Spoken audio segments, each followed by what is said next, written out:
फिर एक बार कैटेकिज्म क्लास की ओर मैं स्वागत करती हूँ।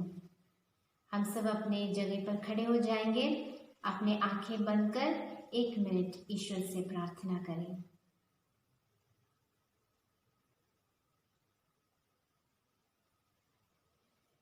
तो प्यारे बच्चों, हमने गए क्लास में पवित्र बलिदान में किस तरह के स्थानों को हम देखते हैं, किस तरह के व्यक्तियां हैं और किन किन वस्तुओं की उपयोग हम करते हैं, इसके बारे में हमने सुना।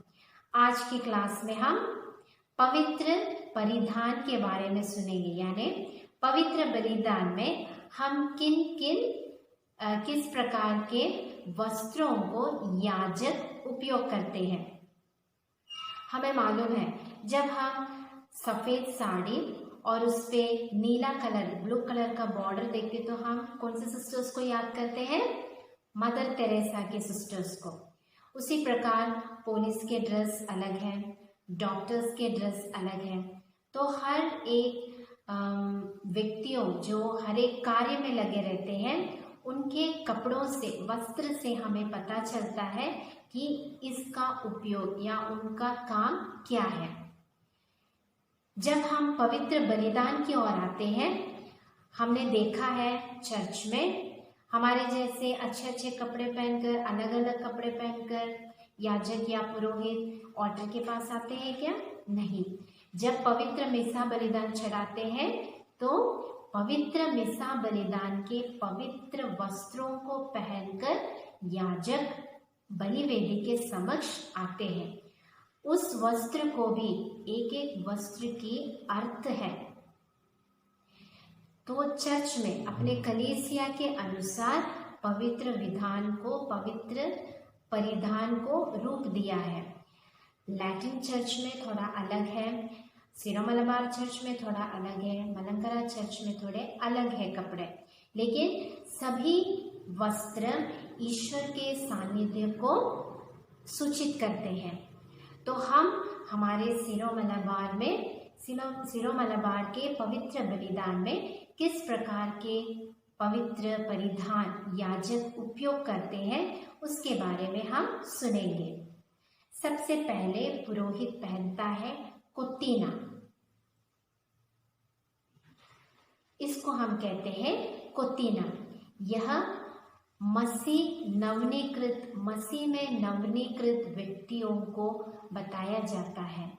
जो यह वस्त्र पहनते हैं वे मसीह में नवनीकृत होते हैं, यानी अपने पुराने स्वभाव को छोड़कर नए स्वभाव में आते हुए, ईश्वर के स्वभाव में आते हुए, ईश्वर के कार्य करने के लिए तैयार होकर यह वस्त्र पहनते हैं। उसे कहा गया है कुत्तीना। कुत्तीना के बाद पहना जाता है उरारा। इस वस्त्र को कहते हैं उरारा। उरारा गले में से पहना जाता है। गले में ऐसे पुरोहित ऐसे पहन के रखे, हमने देखा है ना। तो पवित्र सेवा के लिए नियुक्त व्यक्तियों का चिन्ह है। जो कोई ये उरारा पहनते हैं, यानी याजक या उपयाजक, उन लोग पवित्र सेवा के लिए चुने हुए व्यक्ति हैं और पुरोहित का अधिकार भी इससे सूचित किया जाता है। यह पवित्रता का भी एक चिन्ह है। विशुद्ध कर्म यानी शुद्ध, होली, पवित्र कर्म करने के लिए नियुक्त किए वाले व्यक्ति है याजक। इसलिए हमने देखा है मिसा बलिदान के टाइम पुरोहित पहनते हैं। घर के आशीर्वाद के लिए जब जाते तब हमने देखा है पुरोहित यह उरारा पहनता है, और गाड़ियाँ जब ब्लेस करते हैं तब पहनते हैं। और जब कभी हमारे चर्च के संस्कार दिए जाते हैं तभी भी पुरोहित इस उरारा को पहनते हैं। इसलिए उसे कहा गया है पवित्र कर्मों को निभाने के लिए जो व्यक्ति को नियुक्त किया है परमेश्वर ने, वही व्यक्ति यह उरारा पहनता है। तीसरा है कमरबंद। कमरबंद को ऐसे भी कहा है सुनारा। ये है कमरबंद। यह शुद्धता तथा सेवा का प्रतीक है। काय के प्रतीक है? शुद्धता, होलीनेस, और सेवा का प्रतीक है।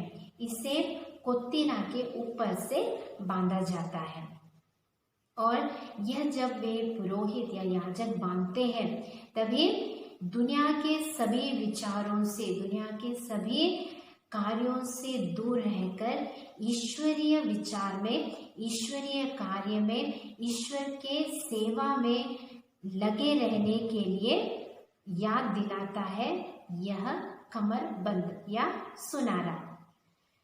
और एक चीज है संदे। यह पुरोहित अपने हाथों में, दोनों हाथों में, दो है ये दोनों हाथों में पुरोहित पहनते हैं। यह कोत्तीना जब वे पहनते हैं तो दोनों हाथ, जब दोनों हाथ में पहनते, इसका अर्थ यह है कि पुरोहित या याजक का हाथ तैयार है काय के लिए? विशुद्ध काम करने के लिए, पवित्र कार्य करने के लिए। और यह जब पहनते, कोत्तीना हमने पहले देखा, कोत्तीना, वो कोत्तीना के जो हाथ है उसके अंदर संभाल कर इसे रखा जाता है और ये काय की सूचना देते हैं कि याजक तैयार है, पवित्र कार्य करने के लिए याजक तैयार है करके परमेश्वर से बताते हैं। और एक चीज है, उसे कहा गया है पाइना।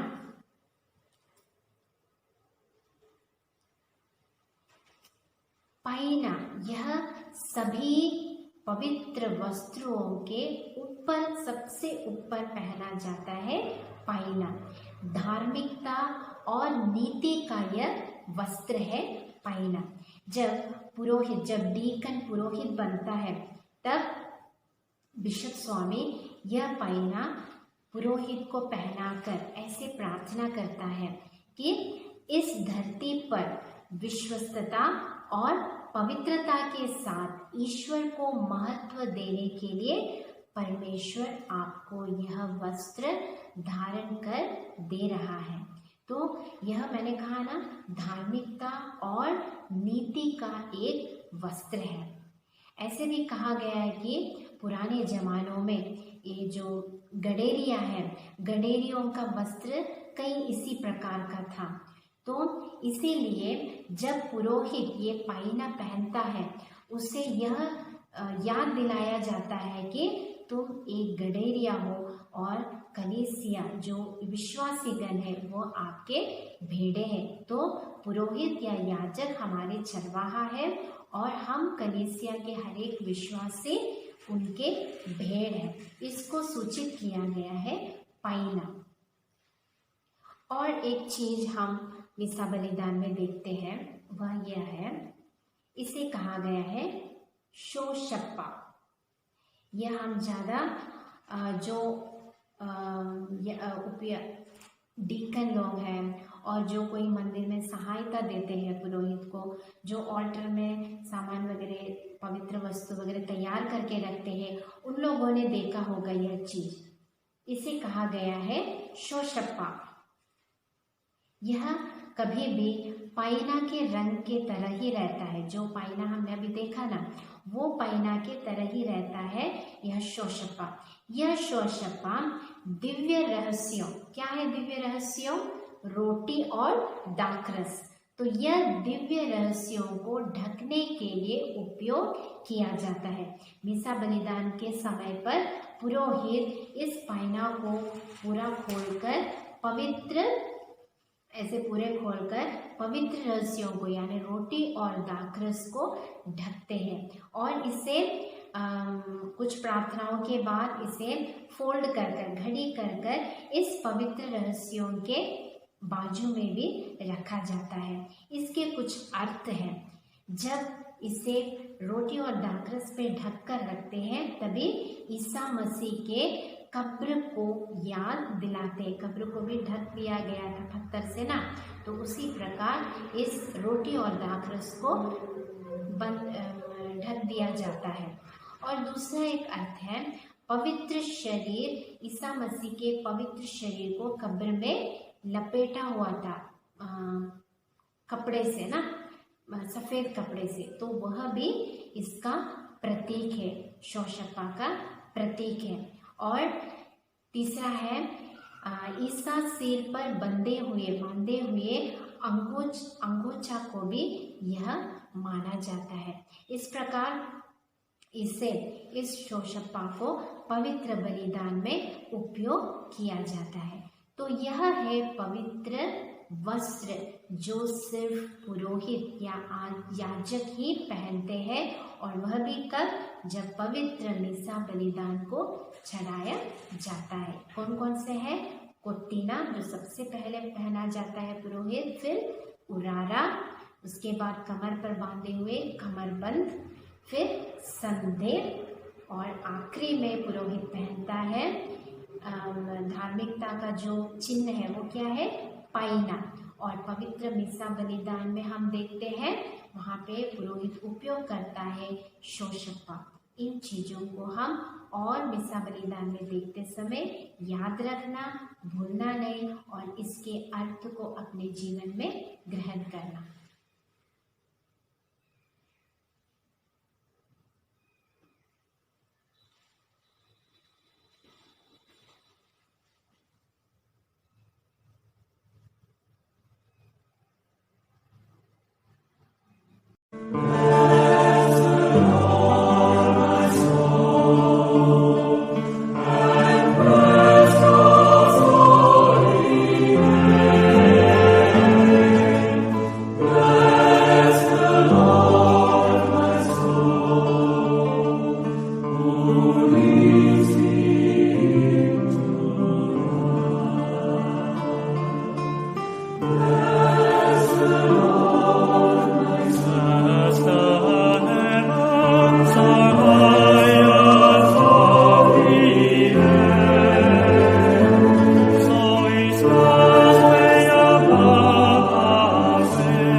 अब प्यारे बच्चों, हम पवित्र बलिदान के इशारे और मुद्राएं के बारे में हम सुनेंगे।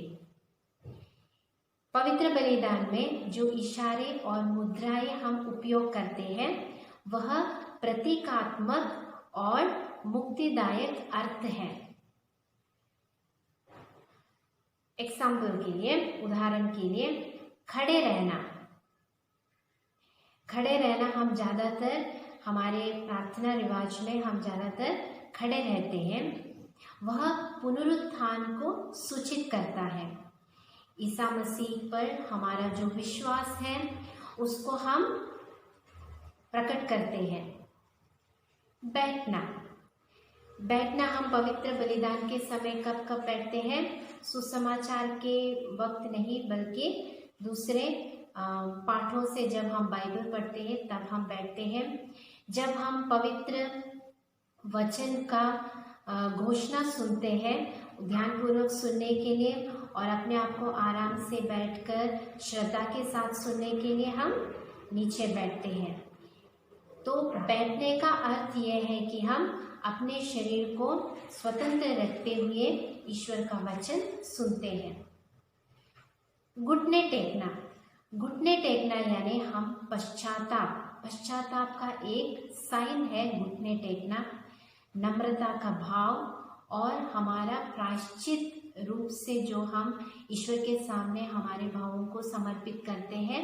घुटने टेककर हम ईश्वर से माफी मांगते हैं। सिर झुकाना।